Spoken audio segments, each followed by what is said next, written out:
बड' लेटेस्ट आपडेटआव बयखौबो बरायबाय। दिनैनि रादाबखौ फरायदों आं प्रमद खाख्लारि।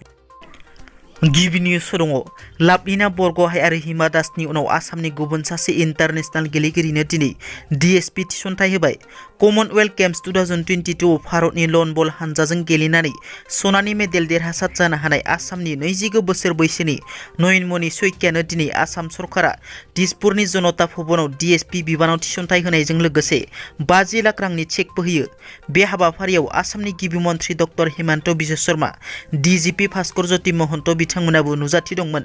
रायखांनो गोनांदि गेलेगिरि नयनमणि शइकियाया गलाघाट सरपथारनि टेङाबारि गामिनि थागिबि। बर' हारिनि थाखाय जोबोद गोजोनथाव आरो गोग्गाथाव रादाब।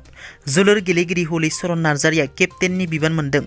बर'नि थरसे हाथरखि नेशनेल इन्टारनेशनेल जोलुर गेलेगिरि हलिचरन नार्जारिया गिबि खेब हायद्राबाद एफसिनि केप्टेन हिसाबै बिबान मोननाया बर' हारिनि थाखाय जोबोद गोजोनथाव आरो गोग्गाथाव। दिनै हलिचरन नार्जारिनि दैदेननाय हायद्राबाद एफसि हानजाया आर्मि रेड जोलुर हानजानि हेंथायै मणिपुरनि इम्फालाव गेलेगोन। सनितपुर जिल्लानि बरसला बियाबाव सरकारा एभिकसन खालामदों। सनितपुर जिल्ला बरसला बियाबनि सिङाव थानाय 3 नं सितलमारि सर बाहागोआव आयेन बेरेखायै न' लुना थानाय नखरफोरखौ सरकारा दिनै फुंनि 6 रिंगानिफ्राय एभिकसन खालामो। बे जायगायाव सलार पावार प्रजेक्ट लुफुंनो थांखि लादों सरकारा।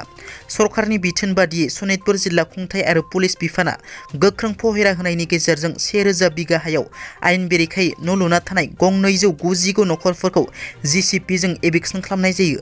होस्रांनायाव आसाम सरकारा 1000 निबो बांसिन रैखाथि मावफारियाफोरखौ बाहायदों होनना मिथिनो मोननाय जादों। मख'नो गोनांदि दिनैनि बे एभिकसन खालामनायाव गोबां बर' नखरफोराबो सिफायजादों होनना माखासे सुबुङा ससियेल मिडियायाव फोसावदों, नाथाय बे बाथ्राया नंखाय एबा गंसेबो बर' नखरफोरा सिफायजायाखै होनना मिथिनो मोननाय जादों।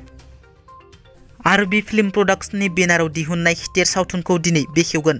दिनै बेलासिनि 5 रिंगानिफ्राय क'क्राझार जिल्लानि रामफलबिल रुपनाथ ब्रह्म गेवलां गेलेग्रा फोथाराव खिथेर सावथुनखौ बेखेवनायजों लोगोसे फावगिरिफोरनि मोनसे मेहेरगोनां हाबाफारि बानजायदों। मख'नो गोनांदि बे खिथेर सावथुनाव फावखुंगुर लिंसार बसुमतारी, सोरां नार्जारि, फावखुंग्रि रिया ब्रह्म आरो फुजि बसुमतारी बिथांमोननि फाव खालामनायखौ नुनो मोनगोन। बिटिआर गोरोबथानि 6.3 दफा बादियै फेन्सार फरायसालिफोरखौ प्रभिन्सियेलाइज खालामनांगौनि दाबिजों क'क्राझाराव दिनै फेन्सार फोरोंगिरिफोरनि गोख्रों धरना। बे सेप्तेम्बर दानाव क'क्राझाराव जानो गोनां आसाम केबिनेट जथुमाव 6.3 दफा बादियै फेन्सार फरायसालिफोरखौ प्रभिन्सियेलाइज खालामनायनि सायाव सावरायनानै थाबैनो प्रभिन्सियेलाइज खालामनो थाखाय आसाम सरकार आरो बिटिआर सरकारखौ खावलायो। इउपिपिएल दोलोनि जि मेनुफेक्सार बेयावनो रोखा लिरनाय दंखायो जि जोंनि दोलोनि सरकार जाब्ला मावफुंगोन होनना, नाथाय मेनुफेक्साराव थाखानायखौनो सासे बारग' फरायसा आफादनि दैदेनगिरि जानानै गावनो फरायसाफोरनि फरायसालिनि जेंनाखौ लानानै आवाज दैखांबाय थायोमोन प्रमद बर'आ।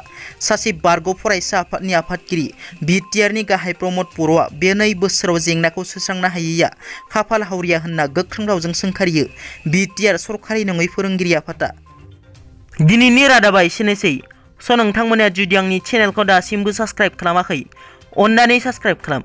गोजोन्थों।